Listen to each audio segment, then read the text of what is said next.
Neva. Sorry to keep you waiting. That is perfectly all right. My data indicates clear skies in the coming days.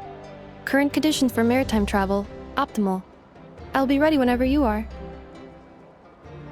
But are we really gonna set off without telling anyone again?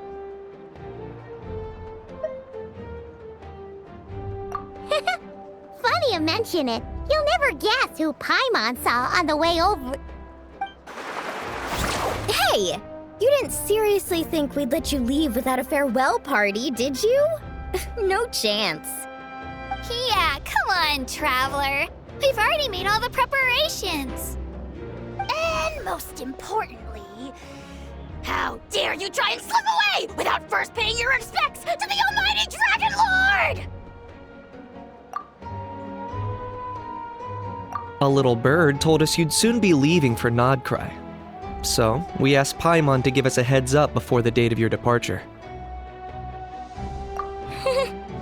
You sure it's not time to think about changing that little habit of ours? Don't worry, we won't keep you long. Besides, everyone's there already. Shaska, Ian-san, Auroron, even the Pyro Archon herself. You're invited too, Anefa. Shilonen has a special gift for you. Accompaniment request accepted. Shilonen demonstrates excellent massage technique. My impression of her is exceedingly positive. Wait, so robots like massages too? Or is it just that Shilonen really knows how you're wired? Alright, enough with the chit-chat. Let's head to the venue. Woohoo! Party time!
Destruction.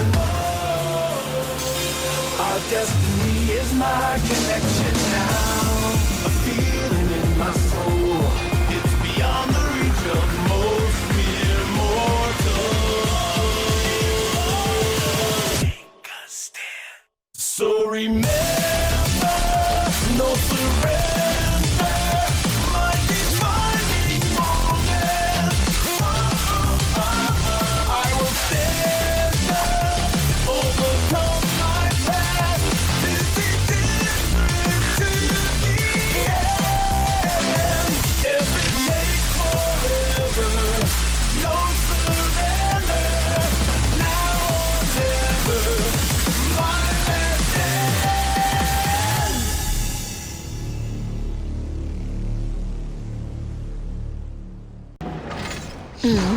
Spit it out, then. They've set off. Just as my calculations projected. About time I met this variable in person.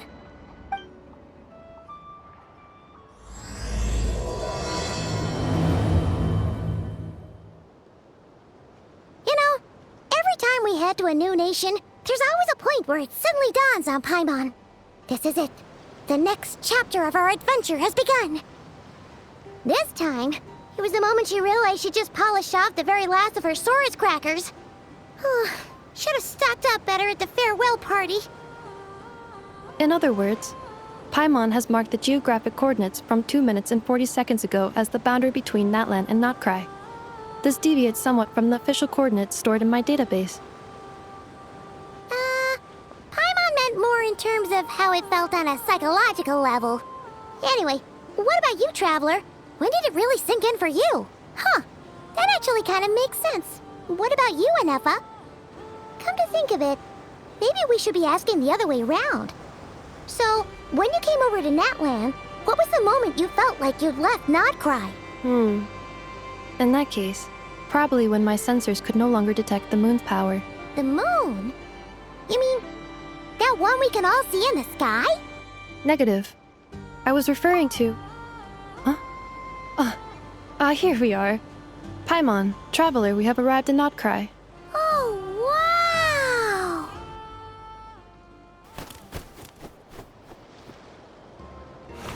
Paimon, Traveler, welcome to Notcry.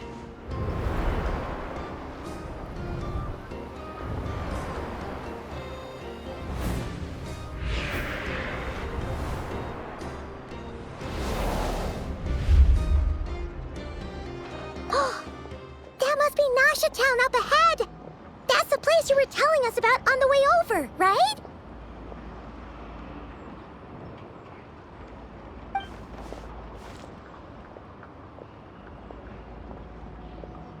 That is correct, Paimon. It is also the most bustling commercial hub in all of Notcry.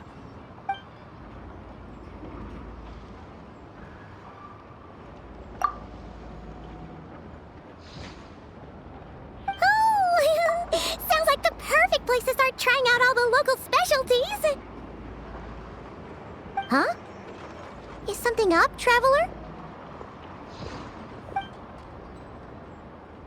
Paimon, this is where our spaceship landed when Lumine and I first arrived in Teyvat. Huh? Are you sure? But how come you've never mentioned that before? Seems pretty important to Paimon. Oh, well, because those memories are really hazy. All I remember is Lumine waking me up and us leaving the ship. But just now, setting foot on this land, I felt something. The kind of power I sensed in those moments. Are you referring to Kuvaki? What now? The locals refer to it as Kuvaki.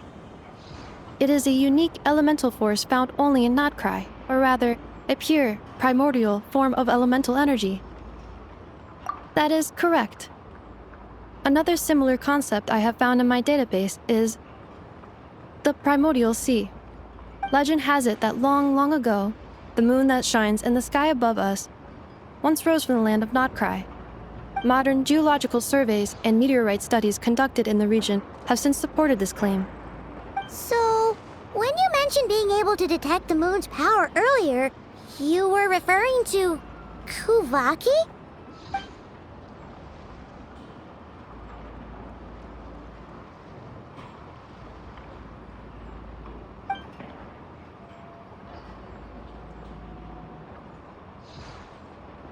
Wait, Traveler, you're saying we might actually find your spaceship here?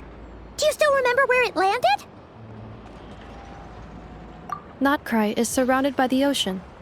In other words, it could have been anywhere along its coastline.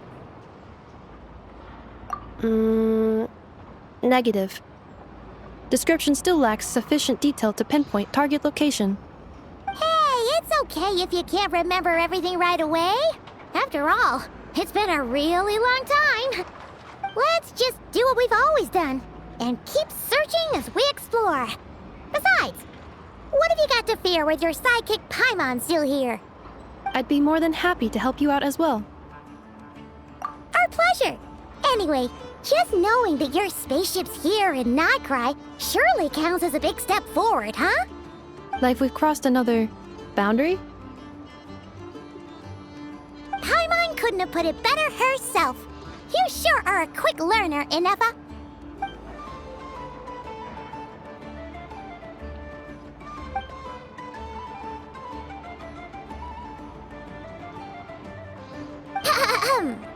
Well, as the best guide in the whole of Teyvat, Paimon hereby does solemnly declare, Notcry, here we come!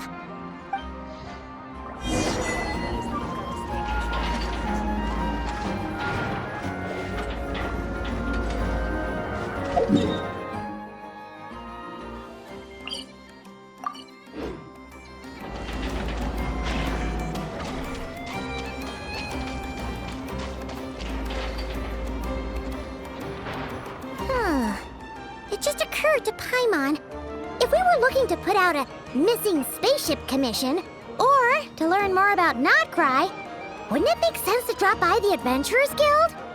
The guild is located in Nasha Town. Simply follow this road and you'll reach it.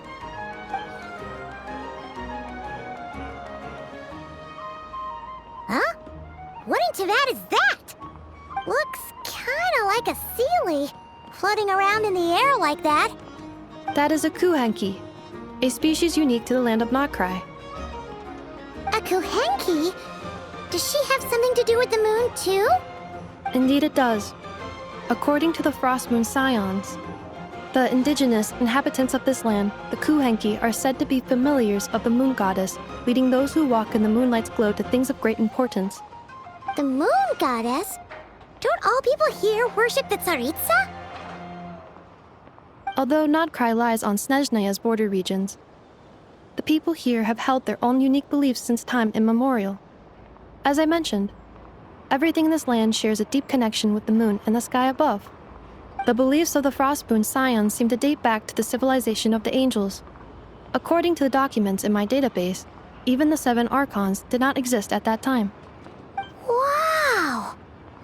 So the origin of their beliefs goes back even further than the Archon War? Correct. At some point, you may come across some statues of their goddess. The Frostmoon Scions carved these as well. Hey! Looks like she's floating away! I suggest you follow her. The probability of an ordinary person encountering a Kuhenki lies in the single digits. Many here consider them heralds of good fortune.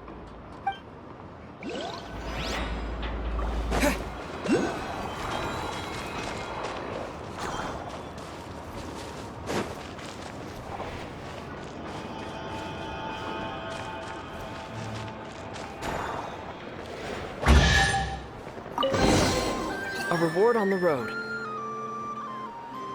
Is this a travel guide? Huh.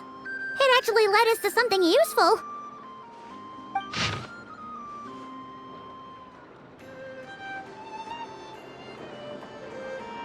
Are there any particular points of interest?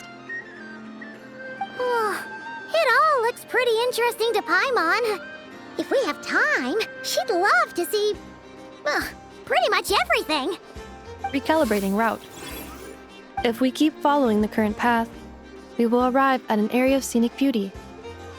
From there, we will be able to identify both the Adventurers Guild and several must-visit specialty stores. Yikes!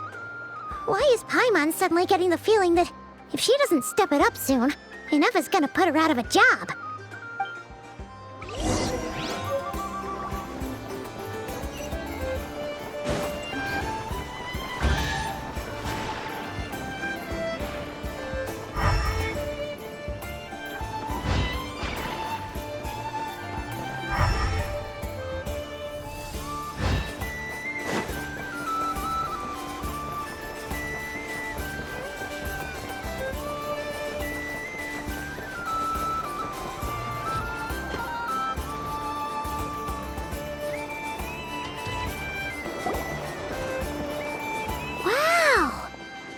Nasha Town actually looks pretty big from here.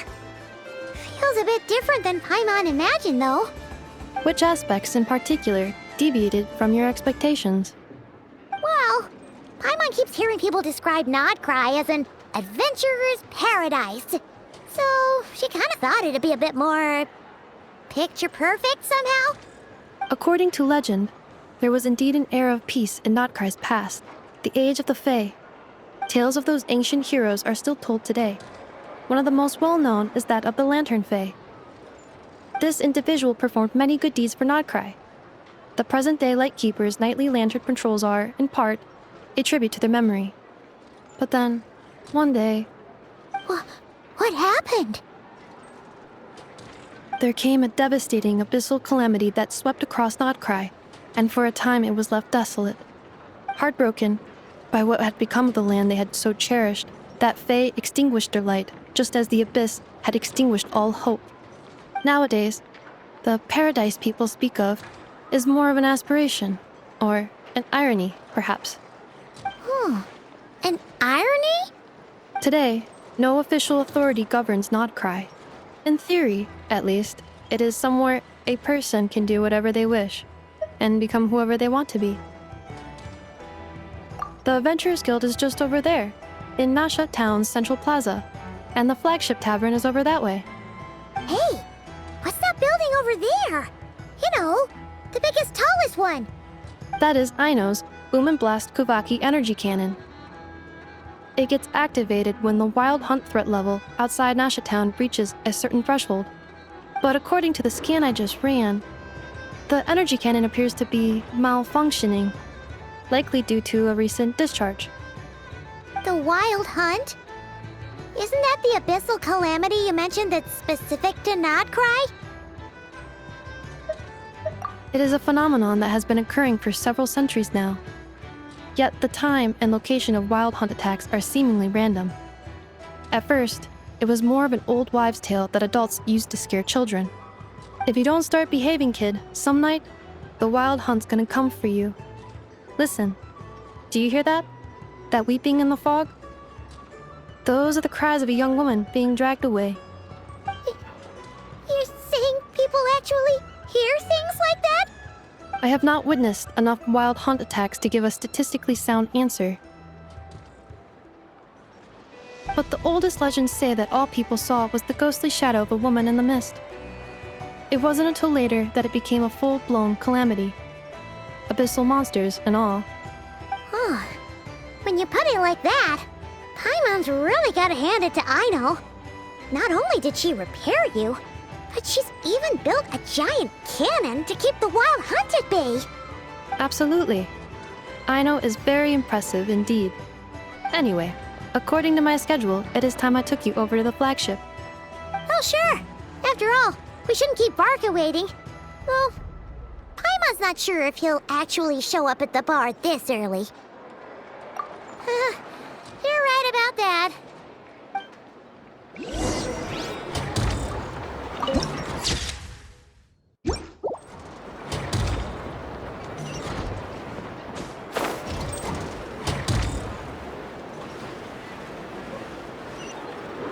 Wow! This place is buzzing with activity! Huh! Isn't this the Adventurers Guild? Why isn't anyone here? Does that mean that Catherine and Nodcry actually gets to clock out? Anyway, let's come back later.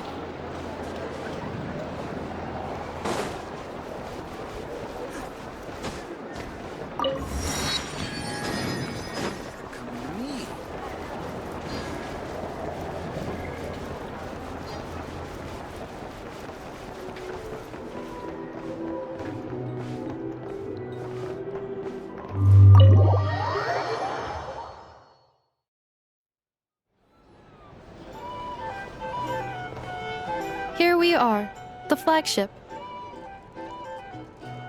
Varka told us to meet him here in his letter, right? Let's see. Varka? Varka! No matches, I identified. Huh. So he isn't here after all. Oh, guess we never did actually say we'd be arriving today. Hey, why don't we go ask the owner? If what they say is true, Barca's drinking prowess must have left quite the impression.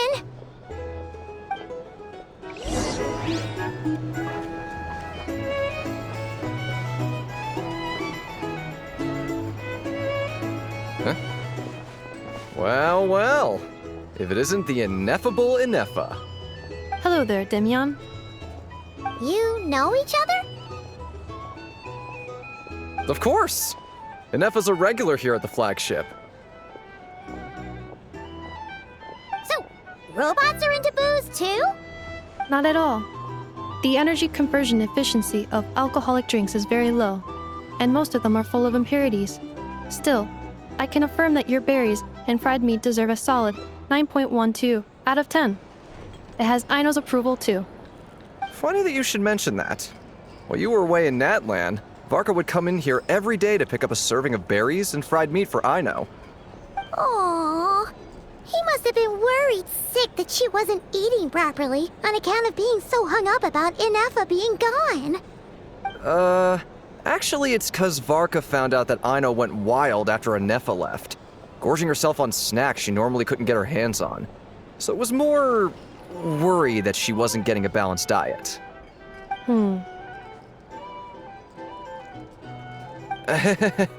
Think I might have just put my foot in it. Anyway, since you're back from Natlan, these two must be the ones Varka mentioned. The Traveler and Paimon, yes? Yep, that's us. So, from the sounds of it, you must be a close friend of Varka's too. Varka? Goes without saying. After all, he's the only one around here who's ever managed to stay standing after 10 rounds of the roulette special. Paimon can't believe he's made such a name for himself. Though, guess it's hardly surprising how. Right now? Must be somewhere near Anvan Tinyarvi. That's quite far from here. Huh? Where's that? It's a lake in the northern part of Nodcry. Word reached him of trouble brewing around those parts, so he took his knights to check it out. Oh. So, we missed him? Varka knew you'd say that. So he specifically told me to make sure you stayed here and enjoyed yourselves. He sends his assurances that everything's under control. Well, if he's that confident, guess our only option is to accept. Anyway, it's not like there's any special cause for concern. He is the Grand Master, after all. Exactly. Plus, not only has he booked you into our finest room, he's paid for it in advance, too. Whoa! It's so generous of him! We might not have met yet, but Paimon's got a feeling that we'll get along with Varka like a house on fire. Oh, and by the way, he also asked me to serve up a portion of berries and fried meat for Ineffa. That was prepaid as well. Thank you. No, thank you. I'm the one who should be grateful for your business. Traveler, Paimon, why don't you go ahead and drop off your luggage? I can use this time to go pick up some components that Aino asked me to bring back. Sure thing. Besides, now that we've got ourselves a map, once we're done unpacking, we might as well go for a stroll ourselves. Why don't we meet up again later? Oh. So you no longer require navigational assistance? No worries, we should be fine. We've got a rough idea of our way around town, so Paimon's reasonably confident we shouldn't get too lost. Thank you. This translates into an approximate time saving of 30%, meaning I will be able to see Aino about 45 minutes earlier than previously projected. Oh, right. You must miss her a lot, too. In that case, we better get a move on.